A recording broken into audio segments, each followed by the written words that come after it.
I want to give a lot of love to the Atlanta Hawks today because how they've turned things around. I know it's early in the season, but I see a future where they have some direction now. They have Murray and Trae Young. They tried that experiment. It didn't work out because Murray, he needed the ball. Trae Young needed the ball.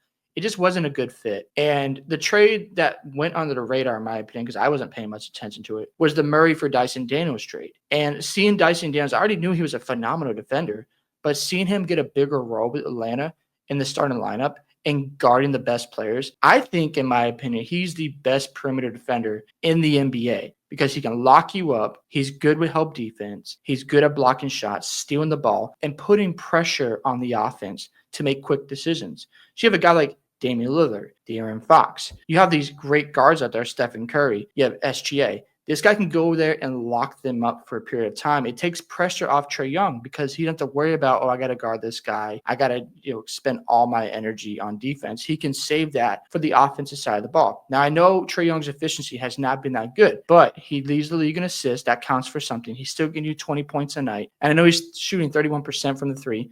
But I love where Atlanta's heading because now they have some type of identity. Let's talk about Jalen Johnson. I think he should be the most improved player this season. I know people are going to talk about Jalen Williams. I get it. But when I look at most improved players, I'm looking at a guy who I don't expect to take that next leap. Where it's like, I know Jalen Williams is going to be an all-star.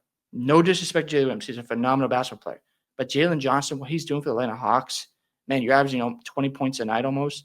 10 rebounds, 5.5 assists a night, and you're just going there and just doing your job. I think he's going to be an all-star very soon. I wouldn't be surprised by next year, the following year after that, he's a bona fide all-star player. If you want to throw Dyson Daniels' hat in the mix for most improved player, I'm not going to argue. There's no pushback from me because I think his defense has been that impactful for the Atlanta Hawks. They got length. They have wings. And you have a guy like Ricochet, who's a rookie, getting starting minutes. And that's a huge thing because you have DeAndre Hunter, who you could start in place of him, but you're like, no, we have this number one pick. We want him to get the experience. And yes, he's going to go through his ups and downs. But if he turns out to be a really good all-star role player, you've got depth. Now you have Bogdanović still come off the bench. The only thing for Atlanta at this point is I would keep building this. I would trust the process. You've already shown that you can handle teams like the Bucks. The Bucks are getting old anyways. We know they're not going to keep Damian Giannis too much longer. You have the Celtics. My concern with my team is their future at the front court position because when Al Horford retires, and I think it's going to happen after this season, they got some decisions to make because do you trust Porzingis' health? I don't trust his health. You have other guys like Kata, who is getting better, but he's got to take another leap with his rim protection. So they're going to be thin up front. And you have Atlanta, who has shown that they can make it hard for Boston with crashing on the glass, and they've got wings. They got this experience. So I think for Atlanta is just trust the process. You look at Philly, no one buys them. I'm not, sold on Philly. They can't stay healthy anyways. So the East is really wide open. Jimmy Butler is probably going to leave Miami. So Atlanta has a great opportunity to move up in the East and really get experience this season. Also, if they have a matchup with the Magic in the first round, that's going to be a dogfight, especially if they reach that 4th or 5th seed in the East. So I love what Atlanta is doing here because now they have something in place. There's a blueprint. We're like, okay, we are checking off these boxes.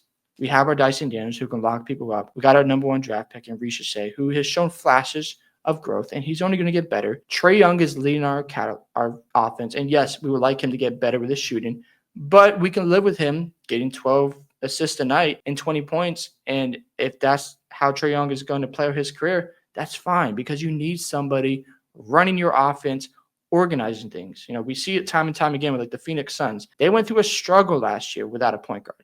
We're seeing it now with the Minnesota Timberwolves. They don't have enough playmaking to run their offense. A lot of it is isolation basketball. And that doesn't bode well if you're trying to have an offense that's effective, that's efficient day in and day out. So again, I know there's some flaws in this roster, but it feels like the Hawks are now moving in a direction where you're like, you know what, this team could be really good if they continue to just develop their players. And hey, they could have moved off Jalen Johnson the past few seasons. They didn't. They could have moved off Okongwu. They didn't. So you still have those young guys getting better. And I think Jalen Johnson could take that all-star leap by next season or the following season. So you just don't know. But you like what Atlanta is doing here. And going back to DeAndre Hunter, for him to put his ego to the side, because he was starting for Atlanta and he was solid as a three-point shooter. He's still shooting 45% from three. For him to come off the bench and let that rookie get playing time and not let his ego get in the way, it says a lot about Hunter and what he's trying to do and help this Hawks team get to that next level. So you have this team where you're putting it together.